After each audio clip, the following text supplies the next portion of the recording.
विद्युतीय द्विध्रुव के अक्षीय स्थिति में विद्युतीय क्षेत्र की तीव्रता की गणना करें। ठीक है, उसमें बहुत सारे बच्चों का कमेंट आया था कि सर हमें समझ में नहीं आया है, तो इस क्वेश्चन को मैं बोर्ड पे समझाने जा रहा हूँ। ठीक है, और क्वेश्चन की शुरुआत करने से पहले मैं एक बात बताना चाहता हूँ कि बच्चों जो भी हमारा इलेक्ट्रोस्टैट्स का टॉपिक्स जो है उसमें वेक्टर का कंसेप्ट जानना बहुत ही ज़रूरी है। और सबसे पहले क्या है, वेक्टर के कंसेप्ट में वेक्टर की डायरेक्शन, फिर उसकी मैग्नीट्यूड। तो वेक्टर चैप्टर जो है ना आप लोग 11 क्लास में पढ़े होंगे। ठीक है, थोड़ा सा उसे क्या कर लीजिएगा, उसको रिवीजन कर लीजिएगा। उसके बाद ये सब टॉपिक जो है ना आपको काफ़ी समझ में आएगा। ठीक है, तो देखिए जैसा कि हमारा क्वेश्चन है, विद्युतीय द्विध्रुव के अक्षीय स्थिति में विद्युतीय क्षेत्र की तीव्रता, यानी कि एक्सियल पोजीशन कहते हैं, उसको इंड ऑन पोजीशन कहते हैं। तो सबसे पहले इसमें सब कुछ बाबू फिगर ही है, तो फिगर को जरा समझिएगा। ठीक है, जैसे कि हमारा जो है एक चार्ज जो है -q आवेश है, दूसरा हमारा जो है ये +q चार्ज आवेश है। ठीक है, इसके बीच में सेंटर जो है इसका हमारा, ये सेंटर जो है इसको हम O कहते हैं। जाहिर सी बात है कि यहाँ से यहाँ तक की जो दूरी होगी वो L होगी, और यहाँ से यहाँ तक की जो दूरी होगी L होगी। ठीक है, अब क्या करते हैं कि इसी के एक्सिस पर, इसी को मिलाने वाली रेखा पर, ठीक है, इसी को मिलाने वाली रेखा पर हम क्या करते हैं, एक P बिंदु लेते हैं, एक P बिंदु लेते हैं। ठीक है, जिसकी दूरी इस O पॉइंट से R है, जिसकी दूरी इस O पॉइंट से R डिस्टेंस पर है। ठीक है, ये -q और +q हमारे विद्युतीय द्विध्रुव यानी कि इलेक्ट्रिक डायपोल का निर्माण करेगा, जिसके बीच की दूरी 2L है। ठीक है, और हमें क्या है ना कि इस पॉइंट P पर हमें इलेक्ट्रिक फील्ड की गणना करनी है। ठीक है, तो फिगर को समझना जरूरी है कि हमारा -q और +q डायपोल मोमेंट है, जिसके बीच की दूरी 2L है, और इस दोनों का मध्य बिंदु O है, और इस O बिंदु से इसी रेखा पर, ठीक है, एक R डिस्टेंस पर एक बिंदु P लेते हैं, जहां पर हमें इलेक्ट्रिक डायपोल यानी कि विद्युतीय द्विध्रुव के द्वारा विद्युतीय क्षेत्र की तीव्रता की गणना करनी है। ठीक है, तो अब हम क्या करेंगे, सबसे पहले हम डिस्टेंस निकाल लेंगे, फिर उसका डायरेक्शन निकाल लेंगे, फिर उसके बाद हम वेक्टर का कंसेप्ट यूज करेंगे। ठीक है, तो देखिए यदि हम नामकरण इसे कर दें, इसे हम इस पॉइंट को हम कह देते हैं A, इस पॉइंट को हम कह देते हैं B, ये जो पॉइंट है इसको हम B कह देते हैं। ठीक है, तो हमारा जो है सबसे पहले हमारा इस A पॉइंट से P बिंदु की दूरी यदि निकालनी है तो देख लीजिए, हम सबसे पहले फिगर में ही बनाते हैं कि देखिए हमारा A पॉइंट से जो है ये P पॉइंट की दूरी क्या होगी। ठीक है, तो जाहिर सी बात है कि हमारा यहाँ से यहाँ तक जो है ये R है, और यहाँ से यहाँ तक जो है L है। ठीक है, तो इसका मतलब ये हो गया कि हमारा A से P की जो दूरी हो गई वो R + L होगा, अर्थात AP बराबर जो है ना हमारा L होगा। ठीक है, अब हमें इस Q पॉइंट से B पॉइंट की दूरी हमें निकालनी है, इस B पॉइंट से इस P पॉइंट की दूरी। ठीक है, तो यहाँ से यहाँ तक का दूरी है जो होगा हमारा, देखिए यहाँ से यहाँ तक का दूरी R है, और यहाँ से यहाँ तक का दूरी L है। इसको इसको थोड़ा फिर से बना लूँ, इसको ऐसे बना, यहाँ O कर दूँ, और यहाँ B हो गया, और यहाँ P हो गया। तो ज़्यादा आप समझिएगा। ठीक है, यहाँ से यहाँ तक की जो दूरी है ये हमारा P पॉइंट की दूरी R है। ठीक है, और O से B पॉइंट की दूरी जो है हमारा L है, तो यहाँ B से P की दूरी जो होगा R - L होगा, अर्थात BP बराबर जो होगा हमारा R - L होगा। ठीक है, तो ये दोनों डिस्टेंस बाबू हमें याद रखना बहुत ज़रूरी है कि ए से पी की दूरी जो होगी, ए से पी की दूरी जो होगी ये हमारा आर प्लस एल होगा, ठीक है। और बी से पी की दूरी जो होगी आर माइनस एल होगा, ठीक है। ये तो हम डिस्टेंस निकाल लिए समझने के लिए, ठीक है। अब क्या है ना कि इस फिगर में ही हम डायरेक्शन इलेक्ट्रिक फील्ड का डायरेक्शन क्रिएट करते हैं स्टेप बाय स्टेप। इसे आप स्टेप फर्स्ट कह लो, ज़्यादा बेहतर रहेगा। स्टेप सेकेंड में देखिए क्या करते हैं कि जैसे कि हमारा ये पॉइंट जो है, ये पॉइंट ए है और ये हमारा बी है और ये हमारा पी है, ठीक है। अब क्या है, ए से बी को मिला दे, अब बी से पी को मिला देते हैं। इस पे हमारा माइनस क्यू चार्ज है और इस पे प्लस हमारा क्यू चार्ज है, और इस पी पॉइंट पे हमें इलेक्ट्रिक फील्ड की डायरेक्शन जाननी है। देखिए माइनस क्यू चार्ज है, माइनस का प्रवृत्ति होता है अट्रैक्ट करना, यानी कि यदि हम इस पॉइंट पर इलेक्ट्रिक फील्ड निकालें इसके द्वारा तो ये हो जाएगा, इसकी दिशा इधर हो जाएगी, और ये प्लस है और ये तो क्या करेगा, इस पॉइंट पर इलेक्ट्रिक फील्ड इसको रिपेल करना चाहेगा, ठीक है। यानी इसकी डायरेक्शन इधर हो जाएगी, यानी ये हो जाएगा हमारा ईबी कह सकते हैं, ठीक है। यानी कि ये डायरेक्शन हो गया, तो सबसे पहले डायरेक्शन भी जानना जरूरी है, ठीक है। और जो नोटेबल पॉइंट है बाबू, ए से पी की दूरी ये भी जानना जरूरी है, बी से पी की दूरी ये भी जानना जरूरी है। यानी कि हमारा पी पॉइंट पर यहाँ इसे कह सकते हैं कि पी पॉइंट पर हमारा जो है इधर हो जाएगा ईबी हो गया, और इधर जो हो गया हमारा ये हो गया इलेक्ट्रिक फील्ड हो गया, ठीक है। तो इस तरह से आप समझ सकते हैं। अब हम क्या करते हैं कि इलेक्ट्रिक फील्ड की गणना करते हैं, यानी कि ए का वैल्यू निकालेंगे, उसके बाद ईबी का वैल्यू निकालेंगे, ठीक है ना। तो हम बगल में साइड में निकालते हैं। यहाँ पे क्या है कि देखिए माइनस क्यू आवेश के कारण, माइनस क्यू आवेश के कारण पी बिंदु पर विद्युत क्षेत्र, पी बिंदु पर विद्युतीय क्षेत्र, ठीक है। इसे हम कहते हैं, इसे ईए कहते हैं, ठीक है। यानी कि हमारा इलेक्ट्रिक फील्ड जो होता है ये हो जाएगा 1/4 पाई एप्सिलॉन नॉट इंटू हो जाएगा क्यू और बटा डिस्टेंस बोले तो ये डिस्टेंस ए से पी की दूरी, ए पॉइंट से पी की दूरी, यानी यहाँ हो जाएगा ए पी का होल स्क्वायर हो जाएगा, अर्थात इसे और गणना करें हम तो ये हो जाएगा 1/4 pi epsilon nought into Q और बटा यहाँ हो जाएगा आर प्लस एल का ये होल स्क्वायर, ठीक है। इसको समीकरण 1 कह सकते हैं, ठीक है। इसी प्रकार से हम क्या करेंगे, अब ये काउंट हो गया, अब इसे काउंट करेंगे कि क्यू आवेश के कारण प्लस क्यू आवेश के कारण पी बिंदु पर विद्युतीय क्षेत्र, ठीक है। यानी इसे हम ईबी कहेंगे, ठीक है। तो यहाँ ईबी बराबर जो हो जाएगा ये हो जाएगा 1/4 pi epsilon nought into Q और बटा डिस्टेंस क्या, तो हमारा ये बी से पी की दूरी यानी बीपी का वैल्यू यहाँ रखना होगा, तो यहाँ हो जाएगा बीपी का ये हो जाएगा होल स्क्वायर, ठीक है। बीपी का क्या हो जाएगा, होल स्क्वायर। जब बीपी का होल स्क्वायर हो जाएगा, ठीक है, तो हम क्या करेंगे, इस बीपी का मान रख देंगे 1/ये हो जाएगा 4 पाई एप्सिलॉन नॉट और क्यू और बटा जो हो जाएगा आर माइनस एल का ये होल स्क्वायर होगा। इसको समीकरण 2 कहेंगे, ठीक है।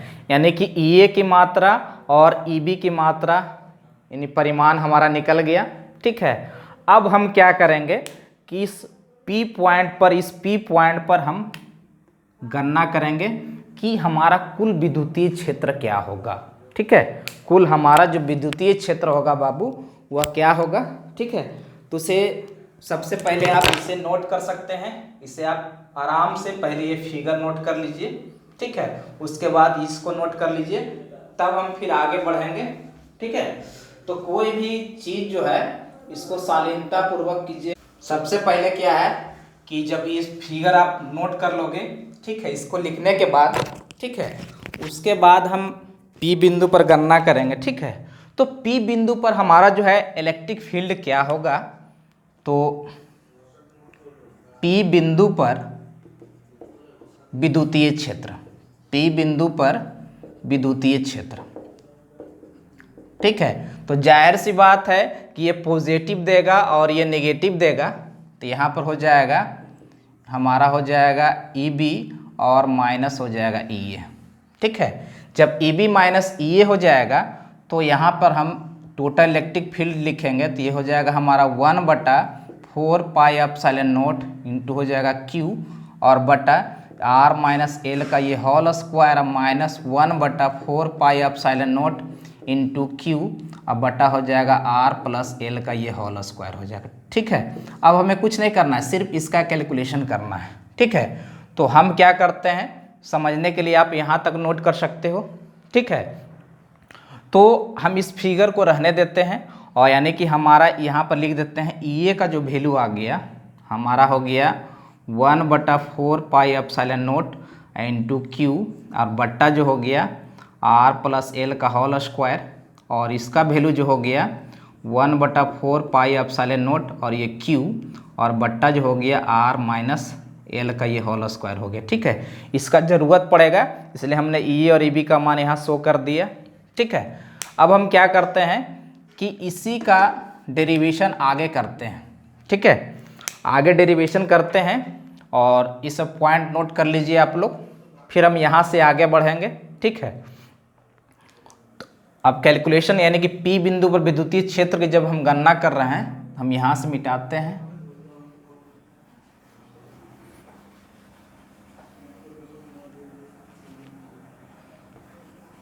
और आगे बढ़ते हैं। तो देखिए हमारा यहाँ E बराबर जो है, यहाँ पर तो हमने किया था 1/4 पाई एप्सिलॉन नॉट Q बटा R माइनस L का whole square, 1/4 pi epsilon nought Q बटा R प्लस L का होल स्क्वायर। कॉमन क्या है, तो 1/4 पाई एप्सिलॉन नॉट ये और ये दोनों में कॉमन है, हर में, और अंश में है Q, तो हम यहाँ Q/4 पाई एप्सिलॉन नॉट को यहाँ से निकाल लेते हैं, ठीक है। बचेगा यहाँ से क्या हो जाएगा 1/R माइनस L का whole square minus 1/R plus L का होल स्क्वायर, ठीक है। अब यहाँ से इसका काम खत्म हो गया, ठीक है। अब हम आगे क्या करेंगे कि इसका एलसीएम लेंगे, यहाँ पे लिखेंगे E बराबर Q/4 पाई एप्सिलॉन नॉट और इसका एलसीएम हो जाएगा R माइनस L का whole square into R plus L का होल स्क्वायर, ये हो जाएगा R प्लस L का होल स्क्वायर और माइनस हो जाएगा R माइनस L का होल स्क्वायर, ठीक है। अब इसी का कैलकुलेशन करना है, तो ये हो जाएगा A प्लस B का होल स्क्वायर भी तोड़ सकते हैं, यहाँ E बराबर जो हो जाएगा Q/4 पाई एप्सिलॉन नॉट, ये हो जाएगा A स्क्वायर जोड़ B स्क्वायर प्लस 2AB और यहाँ हो जाएगा A square plus minus minus minus B square, ये हो जाएगा प्लस 2RL, ठीक है। और नीचे जो हो जाएगा A माइनस B और A प्लस B हो जाएगा A square minus B square, इसका भी A वर्ग हो जाएगा, ठीक है।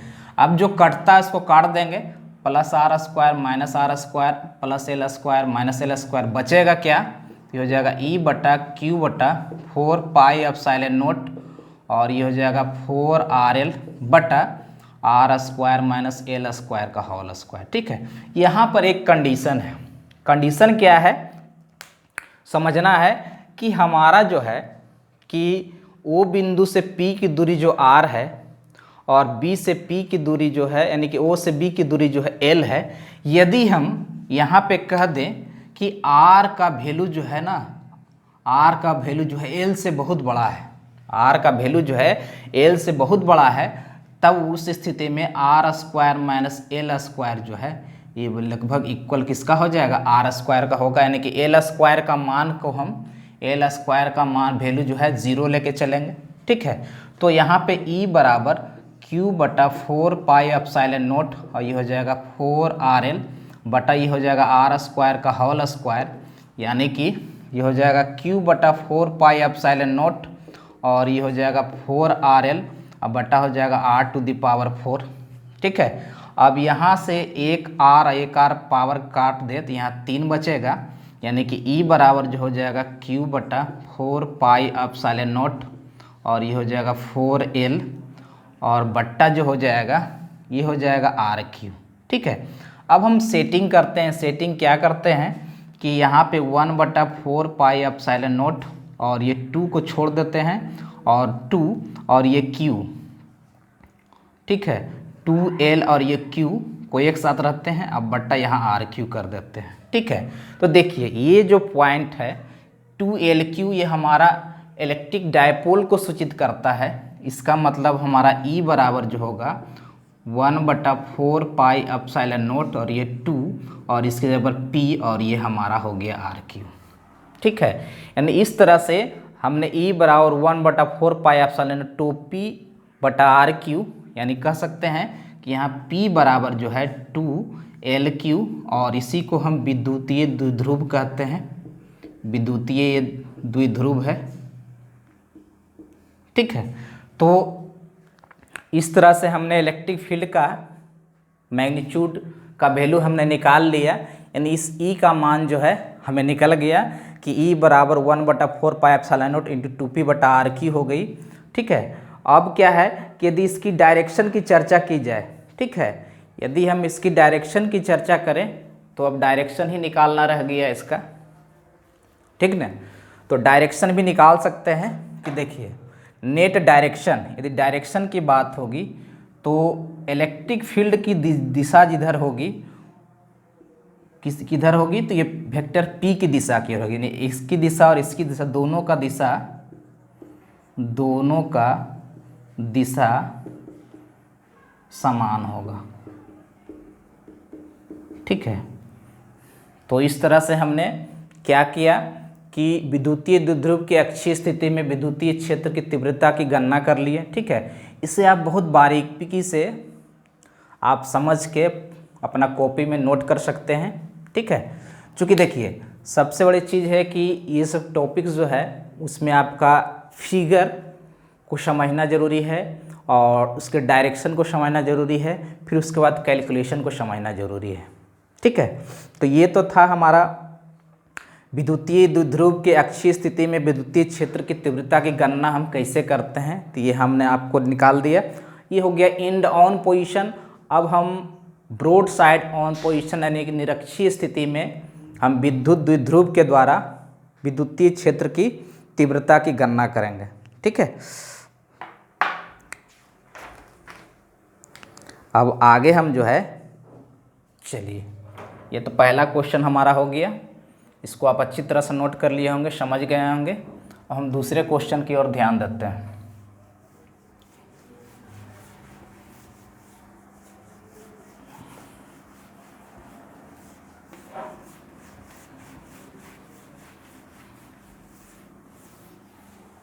देखिए दूसरा क्वेश्चन हमारा क्या है, क्वेश्चन नंबर दूसरा। ठीक है, क्वेश्चन नंबर दूसरा कहता है कि विद्युतीय द्विध्रुव के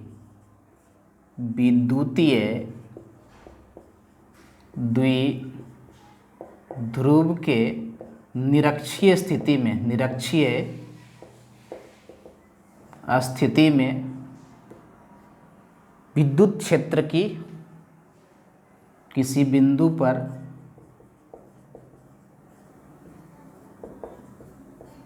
विद्युतीय क्षेत्र की गणना करें। विद्युतीय क्षेत्र की तीव्रता। ठीक है, यही हमारा प्रश्न है। तो इसके पहला में हमारा था अक्षीय स्थिति यानी कि एंड ऑन पोजीशन इसको कहते थे। ये हमारा है ब्रॉड साइड ऑन पोजीशन। तो सबसे पहले क्वेश्चन को आप नोट कर लो। ठीक है, उसके बाद मैं बारी बारी से फिगर को पहले समझाऊंगा। ठीक है, उसके बाद कैलकुलेशन की ओर बढ़ेंगे। ठीक है, तो कोई भी क्वेश्चन को आप जितने तरीका समझिएगा उतना बेहतर होगा। ठीक है, तो चलिए थोड़ा सा इसको आगे हम समझते हैं। ठीक है, ये हमारा क्वेश्चन का सॉल्यूशन कैसे होगा। तो चलिए सबसे पहले हम समझते हैं इसमें कि हमारा निरक्षीय स्थिति है क्या। ठीक है, तो देखिए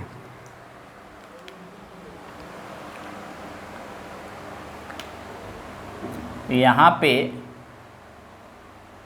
यदि हम माइनस क्यू आवेश रखते हैं और यहाँ पे हम प्लस क्यू आवेश रखते हैं, ठीक है, यानी कि दोनों की बीच की दूरी जो है हमारा 2L है और इसका सेंटर जो है, यानी विद्युत द्विध्रुव का सेंटर जो है इसे हम O कहते हैं, ठीक है। तो यदि इसके सीधे रेखा पर हम निकालते थे तो हमारा आपका अक्षीय स्थिति आता था। लेकिन निरक्षीय का मतलब देखिए क्या है, निरक्षीय का मतलब यही है कि माइनस क्यू और प्लस क्यू के मध्य बिंदु O पर लंबवत रेखा,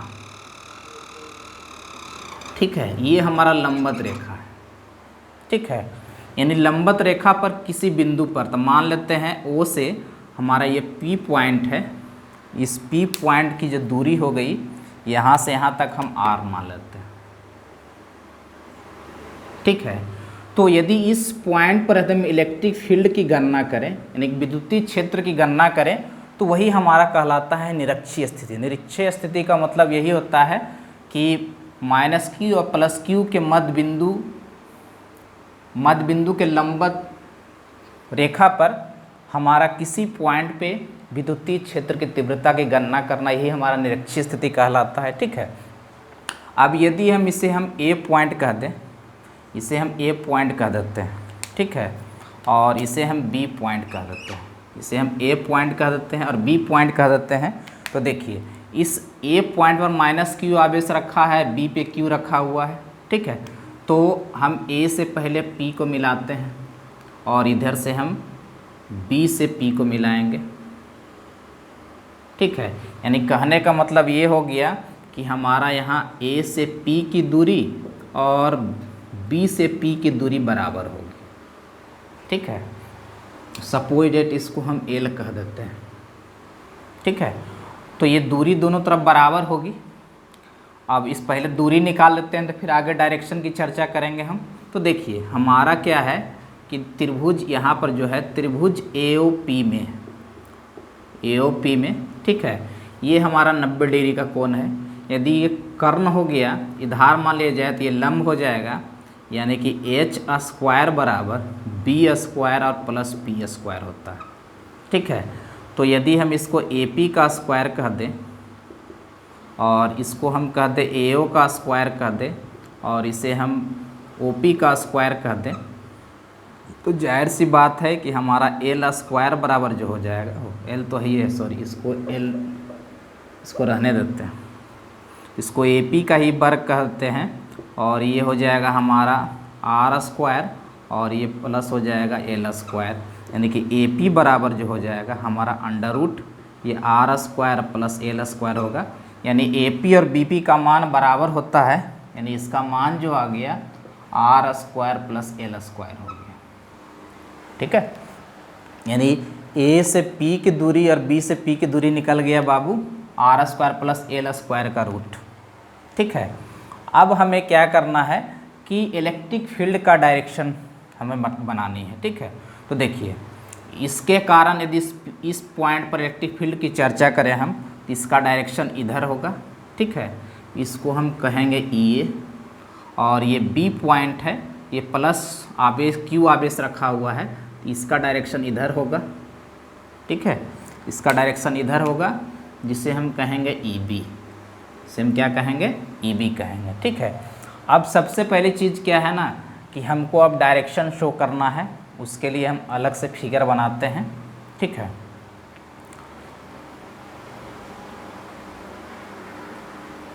यहाँ पे बना लेते हैं। ये हमारा यदि P पॉइंट है और ये हमारा है EB, ठीक है, और ये हमारा है EA। देखिए यहाँ इधर ये है और इधर EB है। हम क्या करते हैं यहाँ पे चारों एक्सिस बना लेते हैं, डायरेक्शन बना लेते हैं, ठीक है।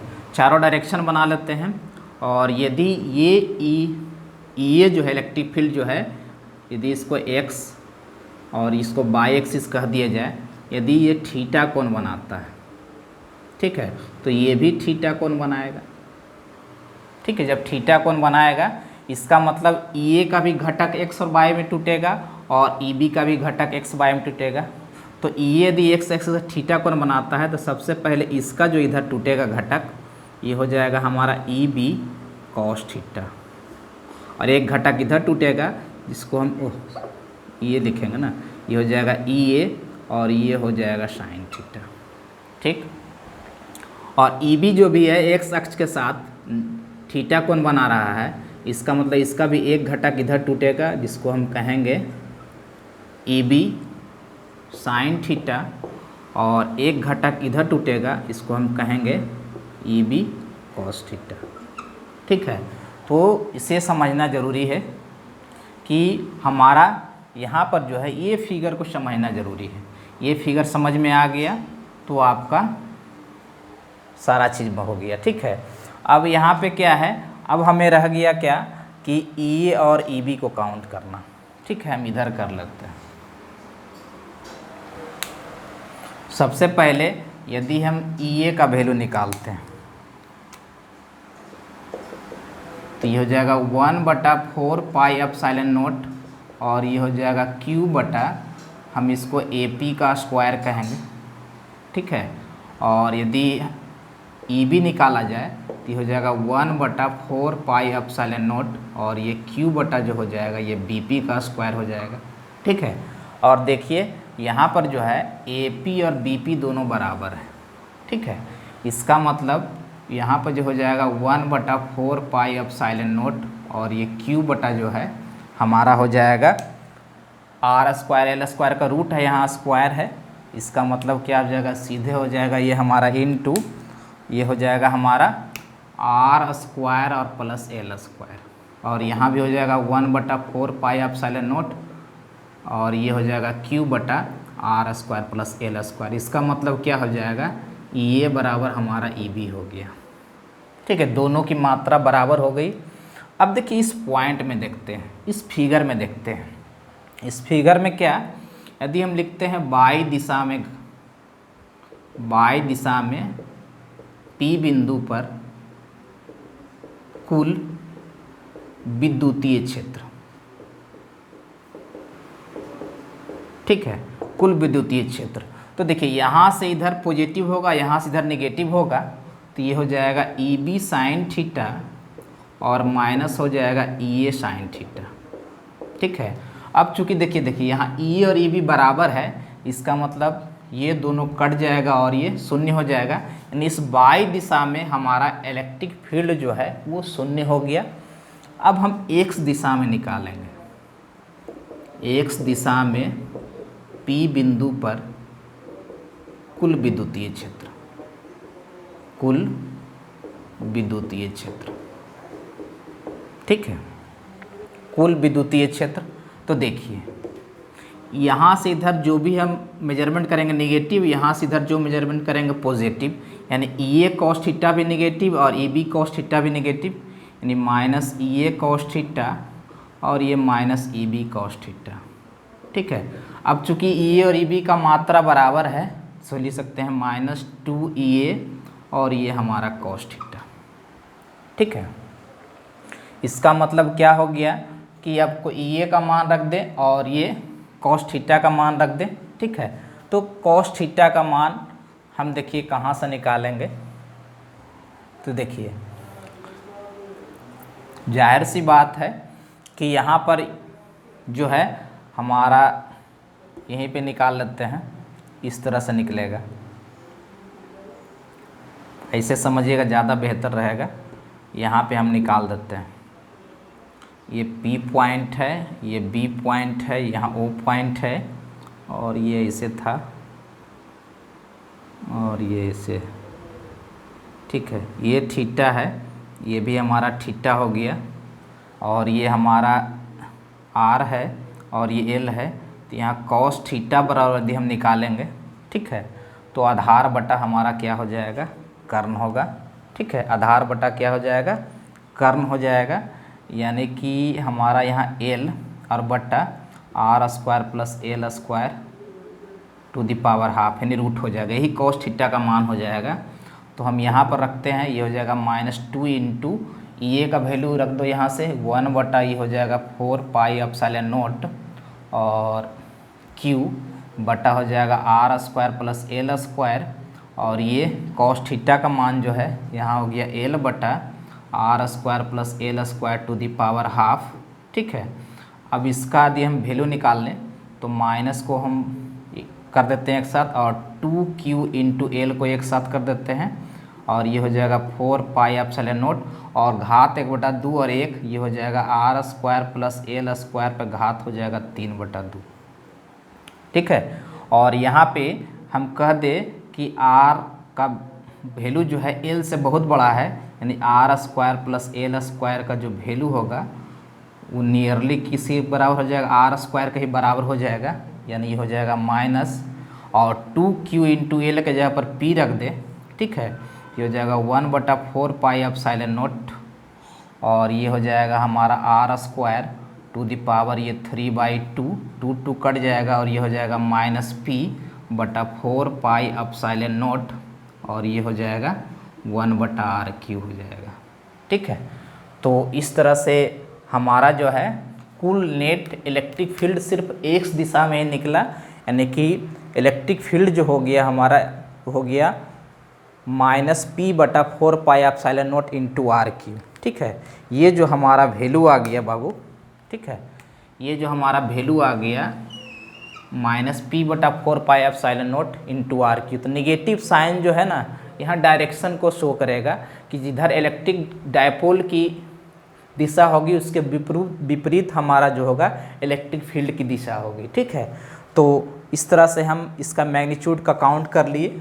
ठीक है, यहाँ पे आप प्रूफ करके लिख सकते हैं। ठीक है, तो इस तरह से हमने क्या किया कि विद्युतीय द्विध्रुव के निरक्षीय स्थिति में किसी बिंदु पर विद्युत क्षेत्र की तीव्रता का गणना कर लिया। ठीक है, तो जो भी फिगर है सबको एक साथ आप नोट कर सकते हो, ज़्यादा बेहतर रहेगा। ठीक है, इसे मैं घेरा लगा देता हूँ कि ये फिगर एक साथ है। ठीक है, और ये फिगर जो है अलग है, इस तरह से आपको कोई कन्फ्यूजन नहीं होगा। ठीक है, तो आज के क्लास में हमने क्या सीखा? तो आज के क्लास में हमने यही सीखा, ठीक है, कि विद्युतीय द्विध्रुव के द्वारा अक्षीय स्थिति पर विद्युत क्षेत्र का मान जो होगा वो 2P/4 पाई एप्सिलॉन नॉट इंटू RQ होगा। वहाँ पे हमारा इलेक्ट्रिक फील्ड और इलेक्ट्रिक डायपोल की दिशा समान होगी और विद्युत द्विध्रुव के द्वारा निरक्षीय स्थिति में इलेक्ट्रिक फील्ड की जो दिशा होगी वो हमारा इलेक्ट्रिक डायपोल के विपरीत दिशा में